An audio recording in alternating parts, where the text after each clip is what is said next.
Coming up this week on our Synth Chat Show, we're going to be talking to synth designer musician Marc Barnes from Scotland. Marc's been on the show before, and we talked last time about how he does his sound packs. So we'll be talking about his new sound packs for Multi and for Wavestate. We'll be talking about his love of synths in general, producing music and working other people's music, producing other people's music, which he's been doing as well. So we're talking about that. So we've got a really interesting chat coming up.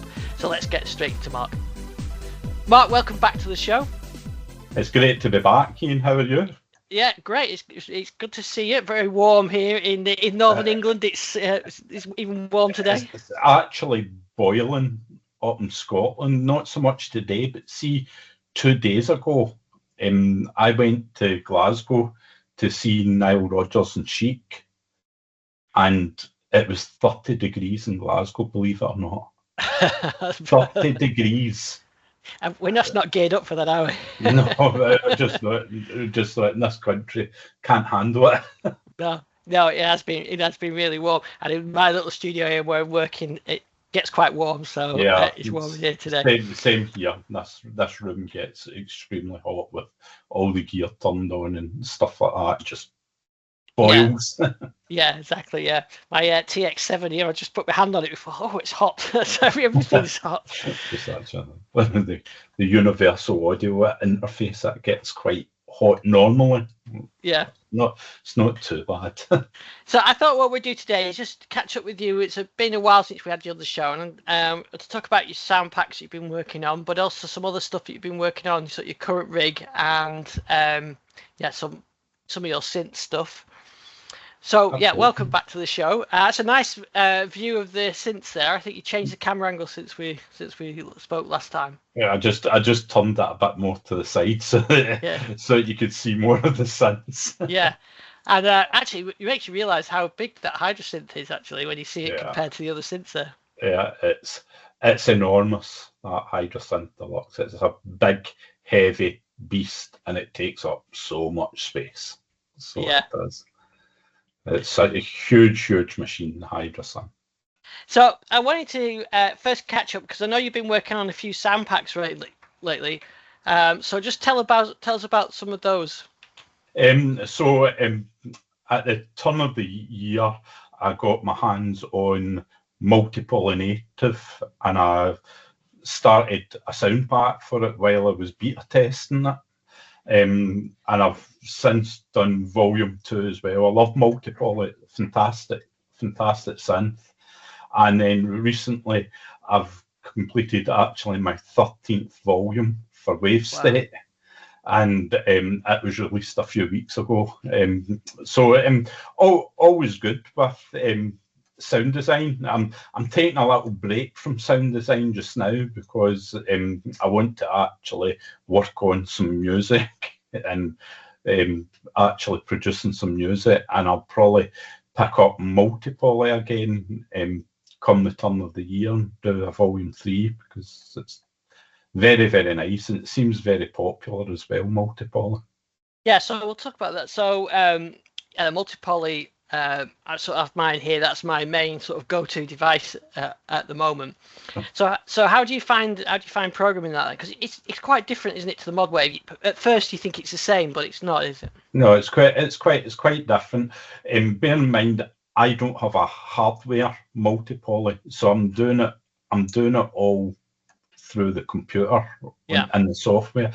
And to be honest with you, I nearly bought a hardware Multi-Poly, and I tried it out in the music shop, and I actually prefer programming it on the software this time, which is unusual for me, I have to say.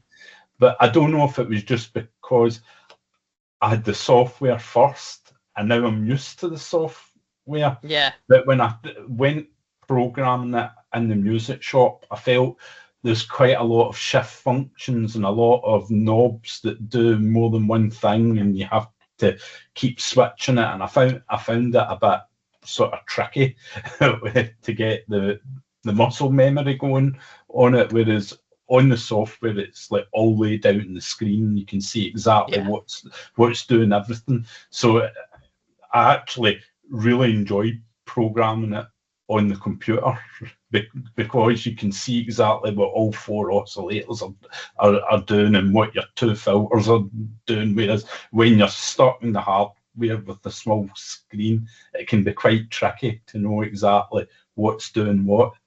Yeah, that's interesting, that, because I got the hardware first, and I used the hardware and the editor at the same time, and I find that's the best combination. And I sometimes use the native version, but I prefer the hardware. But that's probably just like you said, though, because that's what I got used to first, and sometimes I forget where things are on the native version, whereas on the others, the hardware and the editor. It's probably if I sat long enough with a hardware one, and I might still get a hardware multi-poly. I've not decided yet. I'm selling my original Wavestate because I've got the Wavestate SE now, and I don't really need 2 Wavestates. It's kind of overkill. Yeah. And that might make some space in here on this rack here to have the multi-poly. Okay, because I've got the Op 6 software, and I've just never really got into that as much as the other synths, and I wondered whether that's because I only use the software version of it and not the hardware first, or whether it's just the fact it's quite a different, because it's not designed by Korg USA. It's so different. I think the second thing, because it's not Dan's team that it's done it, so the effects and stuff like that are nowhere near as good in the Op 6, in my personal opinion, obviously. Not that they're bad, they're quite good, but they're sort of more along the lines of the effects and the Minilog XD, the Op 6. And I just find the stuff that's designed by Korg USA, Dan's team, always seems to be better for me. Always seems to work better. It's the same with the King Korg Neo.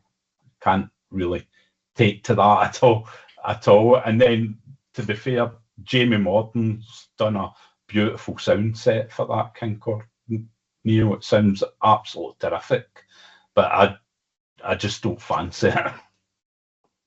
Yeah, I think perhaps you're probably right, because I do get on well with the 2600 software, and that was Dan Phillips' team, Korg USA, and straight away I felt familiar with that. So you're probably right. It is that's a fantastic soft synth. I mean, in my opinion, that Korg ARP 2600 blows away all the other ARP 2600 software versions. It's an absolutely fantastic sounding soft synth. It is. It's one of my favourites. I use it regularly.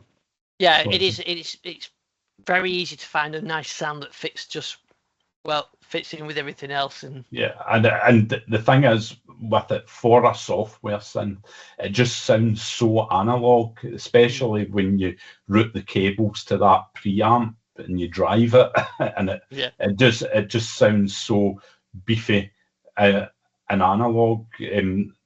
I used to always, when I was putting like drone bases underneath stuff, use the Dreadbox Erebus that's here.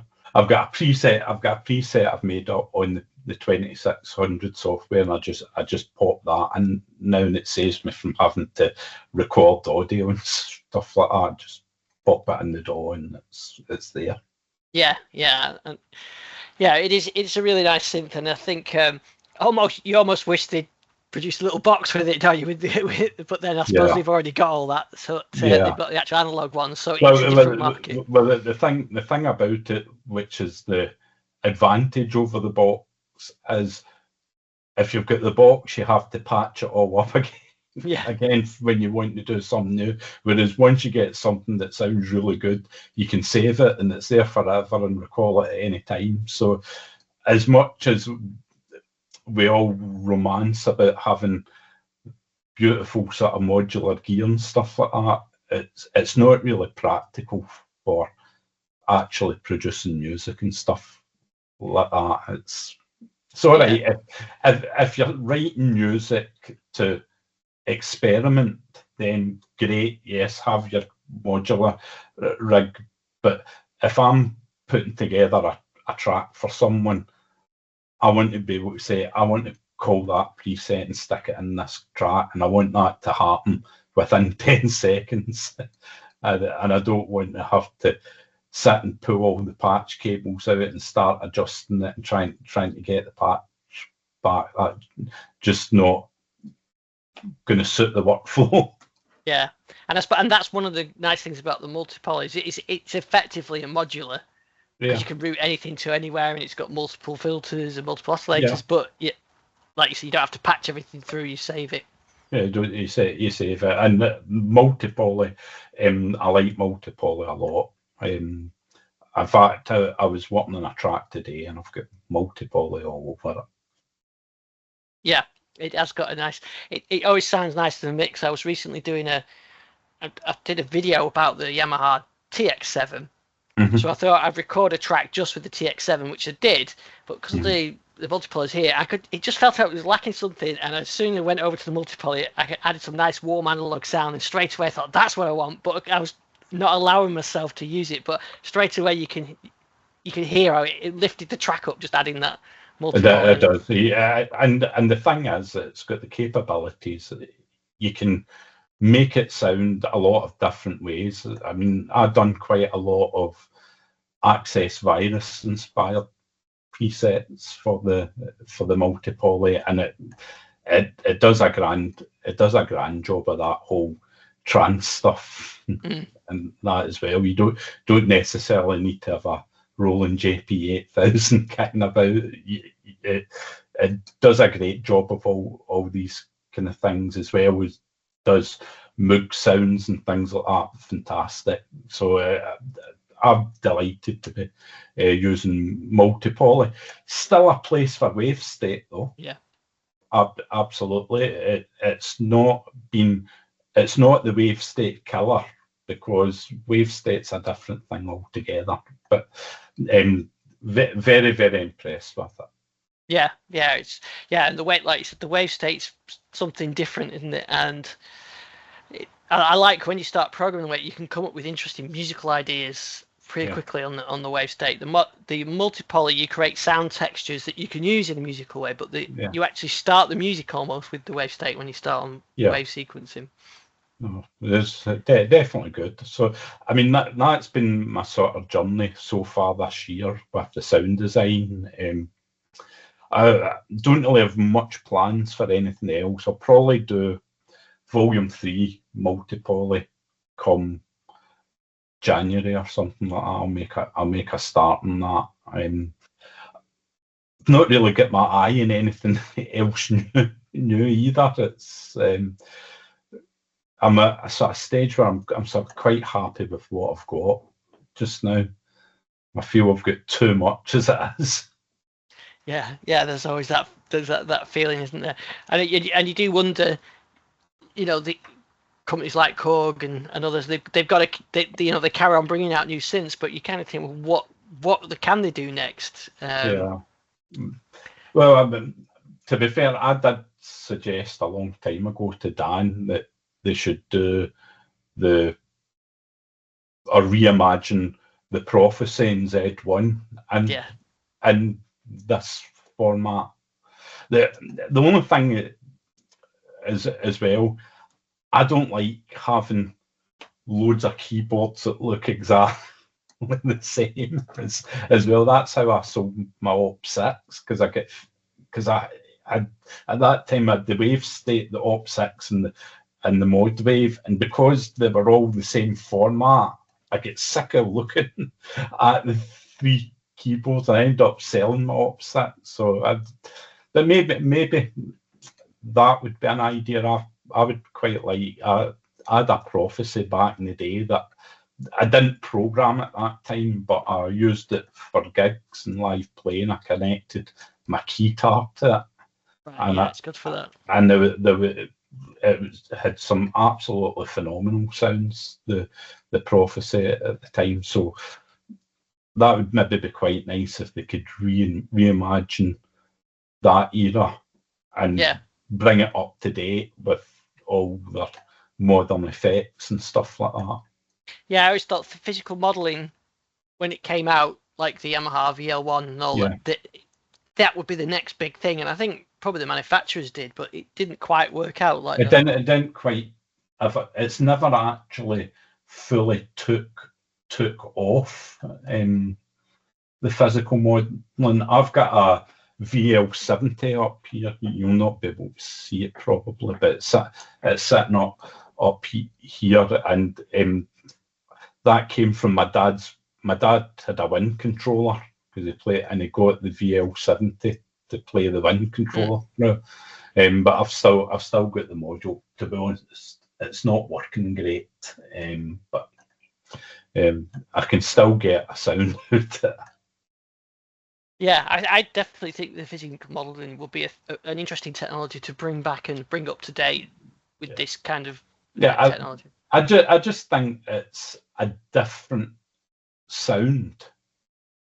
Like what I find with a lot of things is they bring out all these things, but effectively you can get more or less the same sounds in anything if you work at it, and you know what you're doing. And it's sort of a bit like Billy Connolly's got a joke about going to the Mexican restaurant. He says everything in the menu tastes exactly the same, they just fold it differently.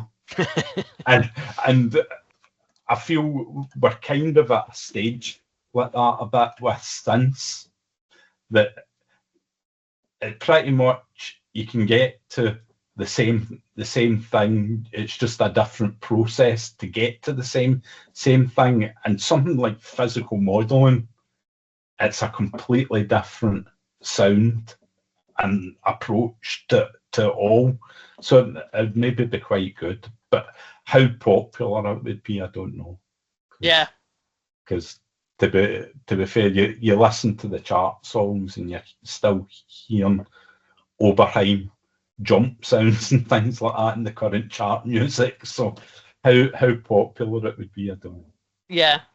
The other thing I wonder whether it would be interesting would be for them to take sort of the best of their multi-instruments, like the Sigma and the Trident and those string machines, and sort of build them into a hybrid machine. So you've got like organ strings of that sort of late 70s polyphonic type thing. Yeah. Because they go for a lot of money, don't they? Those kind of those big synths like that. But it'd be interesting because Korg haven't got I've got the Behringer Solina, and that sounds really nice, and that is proper analog. To be honest with you, that's sorry. My wife told me off about that. I have to stop saying, to be honest with you. She's been telling me off about that.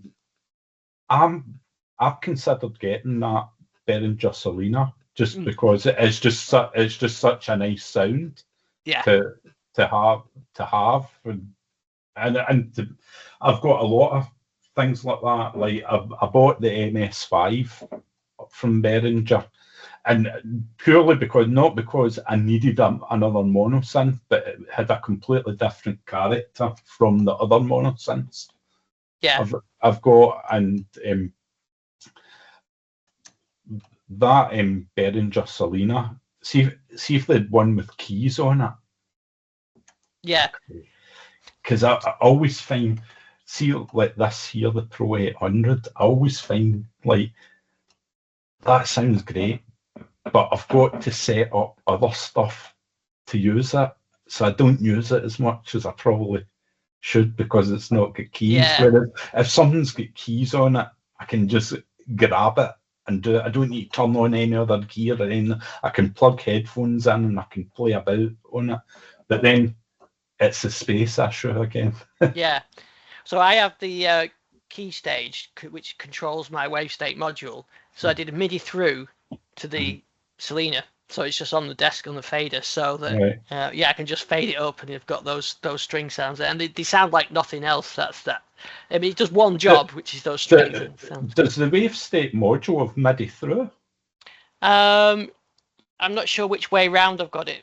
I might have it on. I can't remember whether I go through the Solina back to the Wavestate, or the other way around? It'll be the Solina that's got the MIDI Yes, through. I think it do. In fact, I'm looking at it from here. Yeah, I can see the port. Yeah, got the MIDI through. No, no, it's very nice, that Solina. Yeah, it does sound great. It sounds really strange when you turn off the ensemble and you hear what it actually sounds like. It sounds, I know, different, but yeah, but you it's put like, that. It's like I've got this here. Right. Oh yeah, without the chorus. See, without the chorus, it's the biggest load of garbage I've ever heard. Honestly, you turn off that chorus, it sounds like nothing.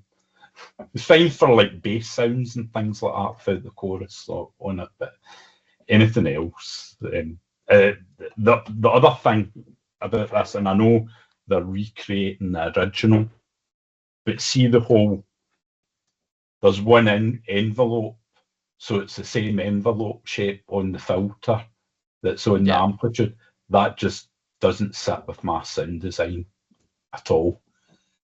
Yeah, you can't do the sort of the filter sweep type thing, can you? Just like my whole philosophy in sound design is that the filter envelope does something completely different from the amplitude envelope, and the fact that it's just the same shape. You have to use it very, very sparingly on the filter, or it just sounds horrible.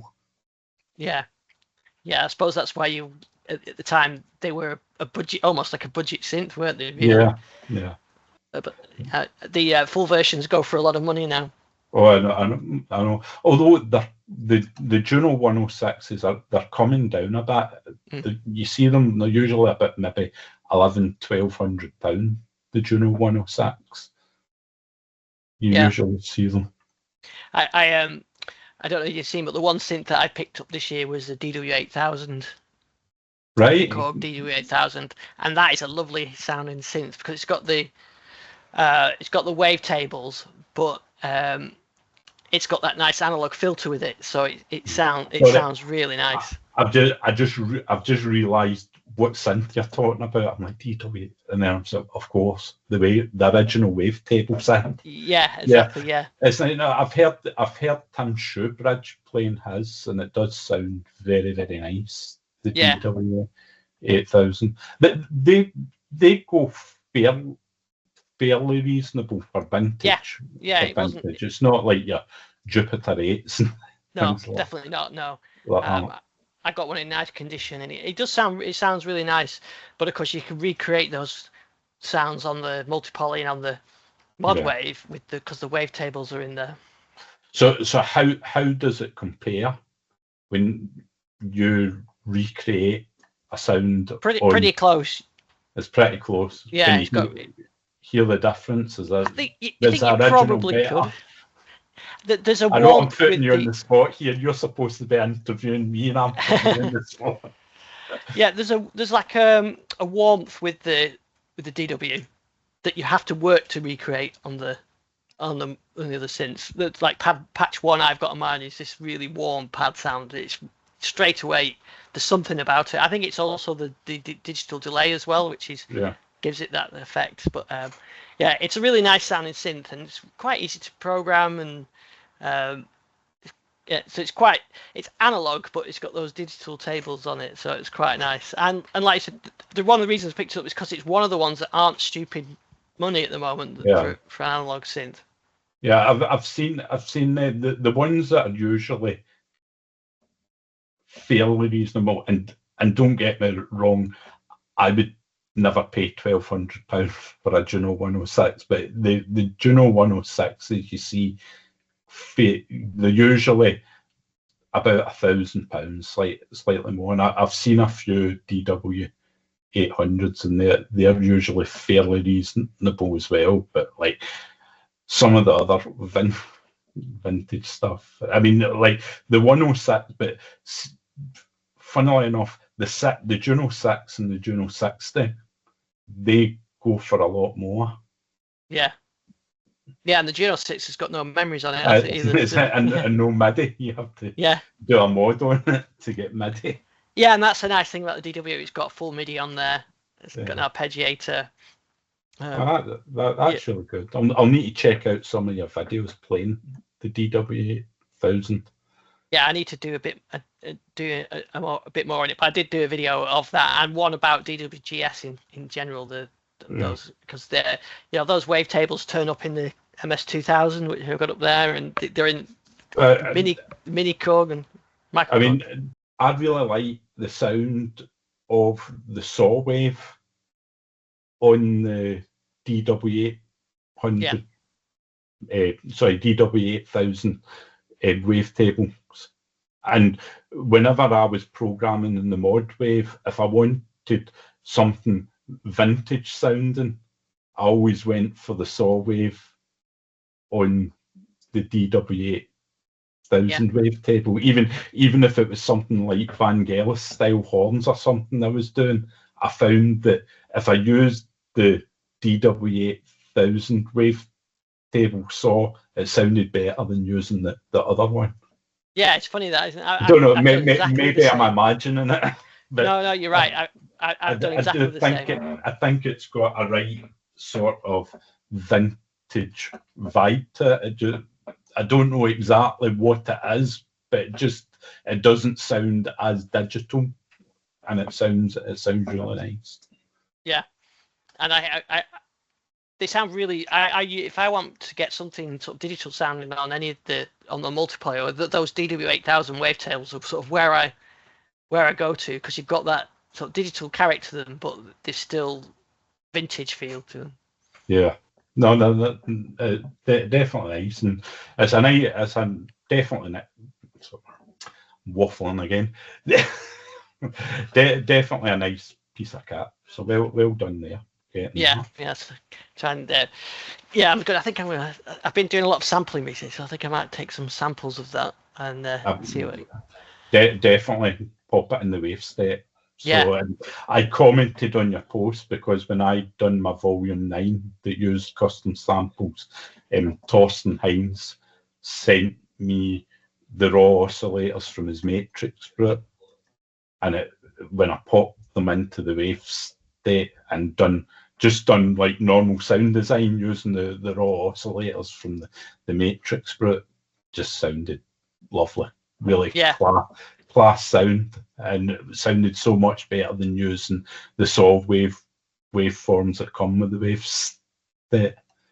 That's a really interesting thing about you can bring samples in, because that really does add another dimension to the synth, like the ones you talked about. So I created custom sounds on the multipoly, sampled them, brought them into the Wavestate, and then you can do stuff in the Wavestate that you can't do on the multipoly, like sequencing and vectoring and stuff. Absolutely, and sometimes even just like the raw oscillators. Like, so I took this Moog grandmother up here and saw wave full open filter and just recorded drones and sampled them and looped them and put them in, and the waves have a lot different character from all the other stuff that's on it, although they do have Moog waveforms, but the grandmother sounds a bit different from your typical Moog, and the Erebus as well. In fact, it's got a really interesting sawtooth waveform that when you scope it looks nothing like a sawtooth waveform, but it sounds nice. And I suppose when you sample into like even though you're just taking a raw waveform of a synth, by the time you put it through your processes and your samples and everything else, you've added your own character to that, so it's very unique as well. Yeah, absolutely. It's just, end of the day, I consider the sample range your oscillator when you're working in Wavestate, but it's an oscillator that kind of 64 different sounds up to as you're playing and designing. So that's what makes the Wavestate so unique, but at the end of the day, your sample range is just your oscillator. And people say to me, but surely if you're doing sounds using the factory samples, everybody's sounds will sound the same. And I said, well no, because how many great sounds can you make up on a Juno 106 with just a sawtooth and a pulse wave and a sub. How many great sounds can you make up? And then you've got all these sounds that you can put into a sample lane. And that's my sort of view on it. The sample lane's your oscillator. Yeah, absolutely, yeah. I've just got, that's the reason why I've got the TX7, I'm doing video on it, but I've just been sampling all my custom sounds on it. Yeah. And I've put those into the Wavestate, so I can then do sort of wave sequencing with DX7 type sounds. Yeah. But it's a lot of work doing the sampling. That's the only thing I found. That is time consuming. As time consuming, and then you do it all, and then for some reason, one note you've sampled doesn't loop. Yeah. Right, but I mean, to be fair, Roland don't care if you can hear the looping in that samples. That JDXA I used to have. See it had PCM samples in the digital engine, and see some of them, you could actually hear it clicking at the loop point. And I'm like, I'm not worried about this when I'm doing sampling for the Wavestate, and there's Roland that are selling this expensive synth, and they don't care. Yeah. But, yeah, it is like I say, it's time consuming, and you can hear those little glitches as well, so you end up trying to get rid of them, don't you? Although sometimes the accidental ones sound quite good as well. And the higher up the keyboard you go, the harder it gets to get the looping sounding right. Even with stuff like SampleRobot and things like that, it does it for you. I've just switched to using SampleRobot because before I was doing the MPC tool, right? But it didn't do the auto looping, and that drove me crazy in the end. So no, the SampleRobot's good, especially for the Wavestate, and you only need the cheap version. It was 60 quid or something at the time I bought it. You don't the full version allows you to sample software instruments, but if you're just sampling hardware instruments, and when I did it, I didn't really see the point. And anyway, you've got to get round anyway. If you want to sample a software synth for your Wavestate, you can just record all the waves as long notes and pop them into the Wavestate, and then use SampleRobot to do the looping. So I done that with the patch I done that had Cheryl's vocals on it.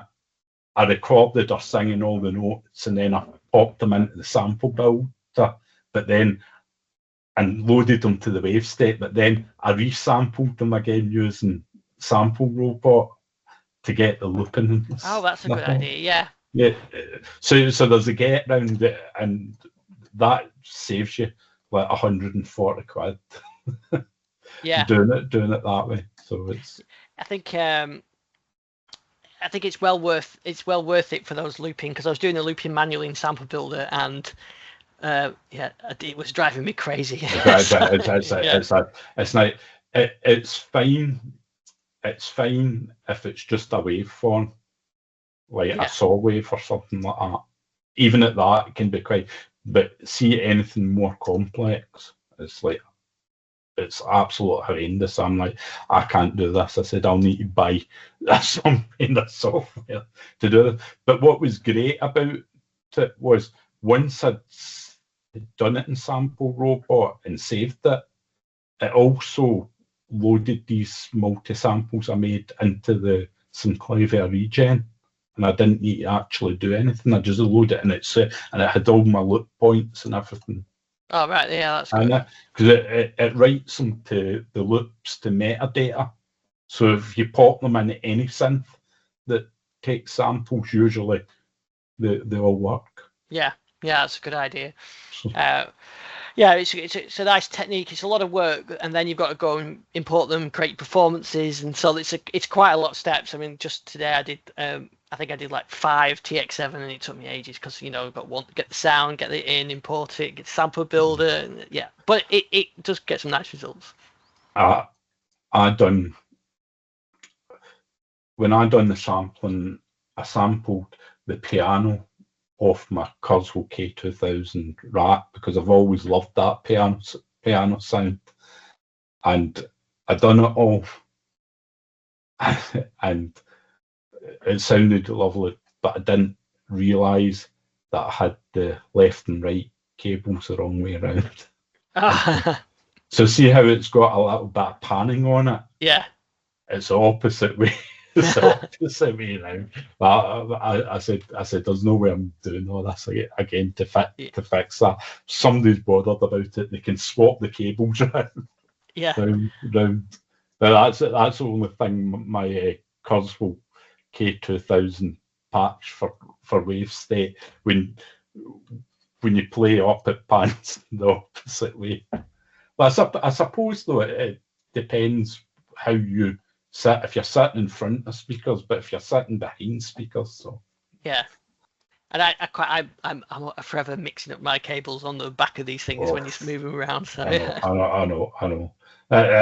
It's a hard job, but when I done it, I sampled pretty much all the instruments I had in here, and I tried it out. I even sampled the guitar that's behind me. I don't know if you can see. I think I've seen your videos. Yeah. The guitar. To be fair, the guitar usually lives in the van, but I had it in today because I was learning a song for the weekend. It's got a guitar solo on it, so I was practicing that. Oh, lovely. So talking of guitars as well, I know we spoke not so long ago. You were actually working on some guitar type stuff. Yeah. So my good friend Graeme Sloan, I've recorded and produced an album of guitar instrumental music. It's called Take a Picture. We've been working on it since 2023, so it's been quite a while.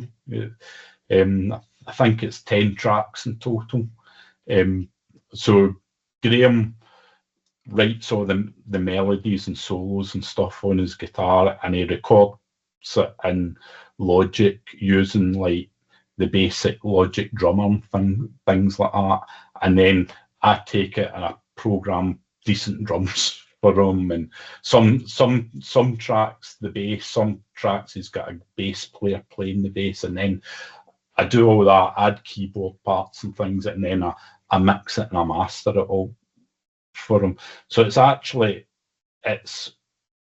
quite a big deal to me, this, because it's actually the first full album that I've mixed and mastered every single track on the album. Yeah, that must be nice as well to make use of all your gear and everything else on a project. Yeah.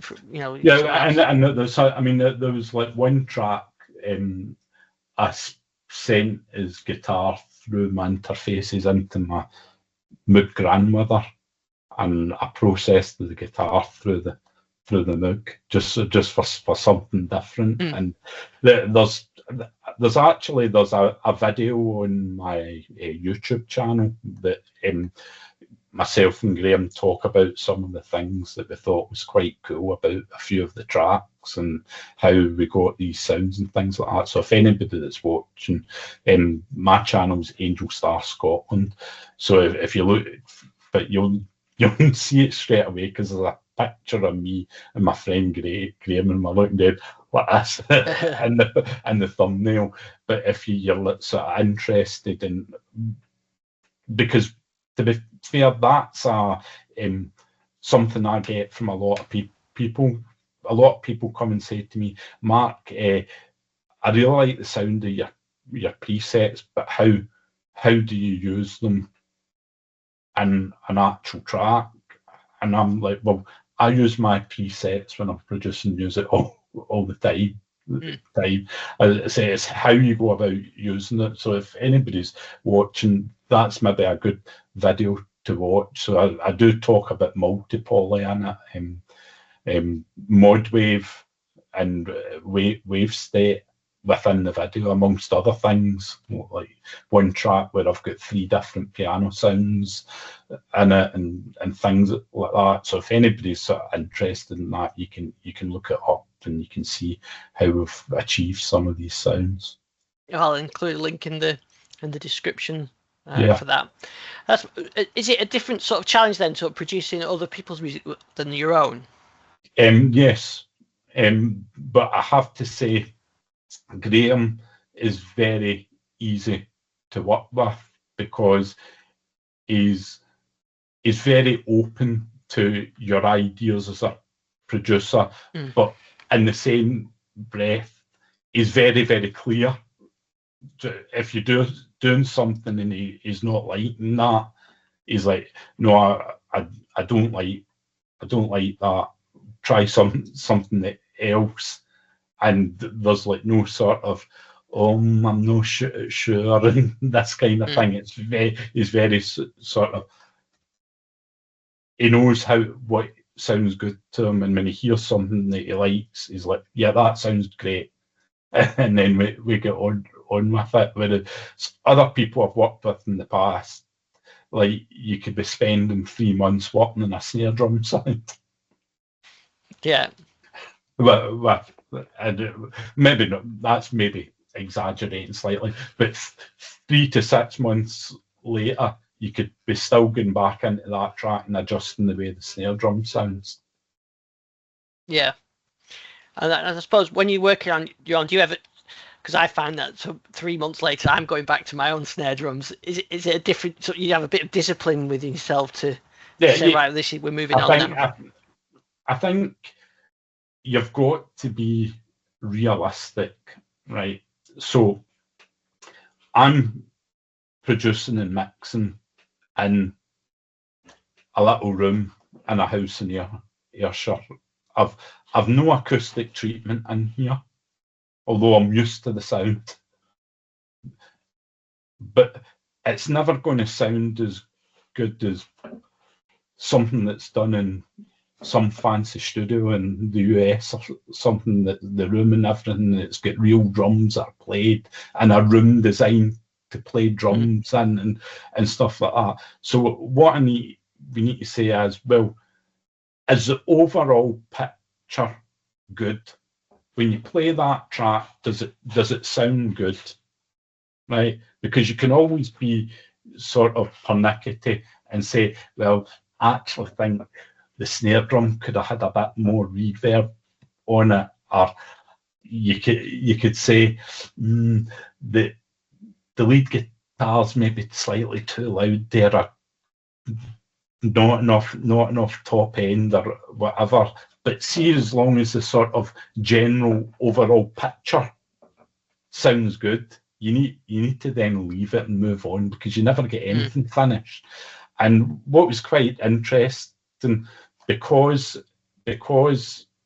I produced the full album and mastered the full album, I was looking for a continuity of quality throughout all the tracks, and that's the first time I've had to do that. So how you master's a bit different, because you're not just saying, I'm mastering this to make this sound as good as I can make it. You're saying, I'm mastering this to fit in with another 9 tracks. And it's a different mindset.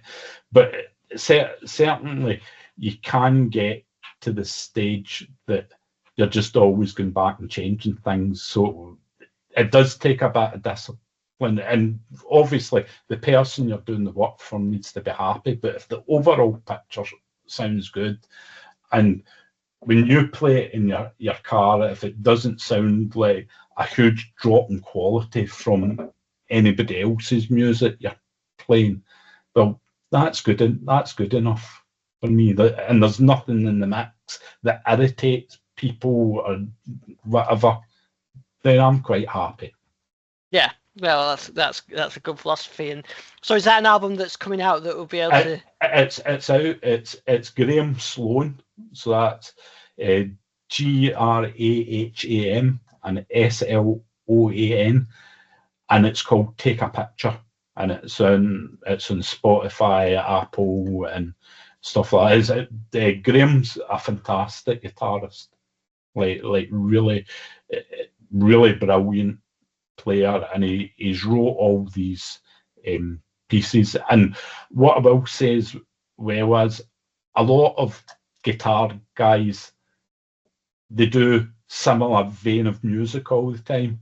So you get a guitarist that's a rock guy, so it's all rock stuff. You get a guitarist that's a jazz guy, and it's all jazz stuff or whatever. Graeme has covered a load of different genres throughout the album. So there's heavy rock tracks. There's one track that even sounds quite synthwave. There's ambient tracks. There's a house track. There's a blues track on the album. So it's all different genres. And personally, I like that, because as much as I'm originally a bit of a rocker at heart. I originally liked rock music before I got into electronic music, but I can't listen to like a full album of AC/DC. I can listen to 3 songs and I'm like, yeah, that's great. See to listen to 12 songs of AC/DC, I'm like, I'm bored with it now. So it's really good that Graeme's album has got so many different genres. Yeah, that's nice. And I guess and then you've got the continuity that you've produced and mastered it all, so that gives you that common theme throughout it. Yeah, that's good. No, it's so good. And the other thing, sorry, this is unrelated, that I wanted to share with you. My wife Sharon, another one of her trance songs, has just hit 1 million streams yesterday. Wow, that is impressive. It is. It's brilliant. I'm really over the moon about it. Yeah, it's unfortunate that with the streaming services the way they are, that you won't be retiring soon, though. No. A few years ago, I think you need to be getting hundreds of millions of streams to be retiring soon. But it's a significant amount, though, to get. It's phenomenal. But I mean, I've brought out tracks that have still less than 1,000 streams. So have I, yeah. and they've been out for 8 years and they're still less than 1,000 streams. And even like there's some people and I'm like, they're really brilliant, and like they've got 3,000 streams. So to get up to 1 million and anything is pretty impressive. Yeah, and that's all produced in your studio there. No, Cheryl records the vocals here. Right. But I don't produce that. It's produced by a trance DJ called Alex Morph. I remember you telling us about that. It's quite big. I'm not that great at trance music, to be honest with you, but he's like trance music through and through. So like when it comes back, the quality, whether or not that's your kind of music or not, but you've got to say, when you listen to it, and I listen to it in here, I'm like, the actual production and the sound production's absolutely phenomenal, even down to the effects and reverbs they do on the vocals and stuff like that. Just it's great. It's great stuff. It's not my favourite genre of music by any means, but I've still got to respect that Alex's stuff, his production's absolutely top notch. It just sounds huge. You play it and you're like, wow, that sounds huge. And like, a lot of people say that I hate that kind of music and whatever, but that's not the point. He's still doing it extremely well. Yeah, that's it. I mean, you can recognise even if it's not your style of music, you can recognise the quality of the production and the mixing and everything else. Yeah, and the thing is, it's so difficult to mix stuff like that because the synth sounds and the trance music are that big and they take up so much space. and your bass and kick drum takes up so much space in the mix. It's very difficult. It's not. People think, oh, it's easy. It's easy to do that electronic music. No, it's not, because the actual mix and the mastering is really tricky. I find it much easier to mix a rock track or something than a trance track. Yeah, because of density to try and balance it all out. Yeah. Well, it was really great catch up with you again, Mark.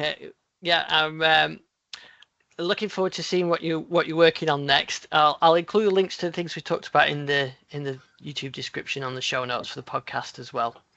Great stuff. Super. And hopefully we'll see whether Korg can bring us a Prophecy or a Z1 or something out in the future. That would be nice. And the thing is, I'm at the stage when I buy gear now, I'm looking for something that's completely different from everything I've got. I don't want to buy something just to do the same kind of sounds I've done in Hydrosynth or the same kind of sounds I've done on Multipoly. I'm looking for something that sounds completely different.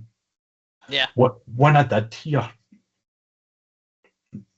James Dyson, Dreadbox Artemis, that's an analog synth, but it sounds really good. It's got its own unique sound. It's lovely.